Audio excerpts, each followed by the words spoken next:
Hello and welcome, everybody. Today we're going to have a discussion about authority and power. So, if you're interested, stay tuned. And as always, I'm going to pray for you at the end of the video. So, stay tuned for that. So, to start off, authority and power. When we look at the life of Yeshua, we can definitely see that when he spoke and he used his power to cast out demons. Now, when you go and look at that power that he used, the Hebrew translation says authority. He used his authority. Now, I, as a father, has got authority over my children. You can call it power, you can call it authority.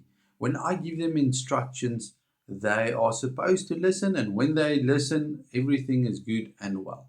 If they don't listen, there may be discipline, there may be consequences to that depending on the situation. Now, why did the demons listen to Yeshua? Because he had authority over them. Authority is a very, very interesting power that we have.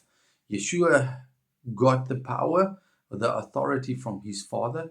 And in my life, I've got authority over my family. That is how it's created. If I misuse that power, then it's not going to work out as planned or intended.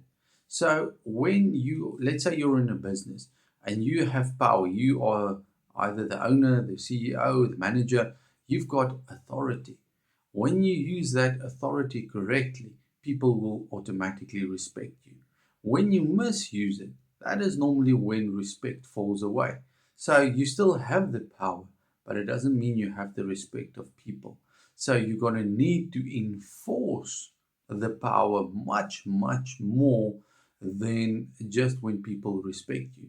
Now, even the demons, when Yeshua gave them instruction to leave, they obeyed. They did not resist, they obeyed and they listened. Why? Because of the tremendous authority, and they know how it works. Because if they didn't listen, there would be consequences. It would be much more severe for them when if they are not obedient. So even in the spiritual realm, we can definitely see that authority carries tremendous power. Now, the question I have for you today is, how does authority look in your life? Are you screaming and shouting to enforce the authority that is actually slipping away? Let's look at world governments. What is going on in the government?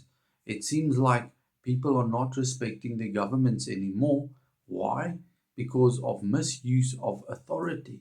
Authority works tremendously on trust as well. When you trust your government, you will do what they ask you. But if you don't trust them anymore, you're going to question their authority. And that is basically what's happening in the world. If we even look in Ireland, what is happening there, it's very, very sad because I believe there's a tremendous overreach of governmental powers, and it causes the people to rebel. Now, that is something we need to look and study and see what can we learn from our own life. Are we rebellious against our Father, or are we trusting Him that we accept His instructions, that we accept His authority in our life? You see, a kingdom has a king, and in the kingdom that we live, is supposed to live, our Father reigns supreme. If we listen to him, it'll be a good kingdom. But if we don't listen to him, the question is, do we want to live in his kingdom? And many times people don't want to live under his kingdom because they feel, oh, it's just another form of control, without understanding the authority and what the kingdom can bring. Father, I pray today that we'll listen to your authority, that we'll listen to your instructions, that we'll be obedient to you. Father, help us to see and realize what we are supposed to do. Teach us and give us wisdom concerning authority, that we'll use it correctly, but that we'll also submit correctly. I pray, Father, that you will guide us on the path of righteousness for your name's sake. And I thank you for the love and your kingdom. And I thank you for that. In the name of Yeshua, be blessed.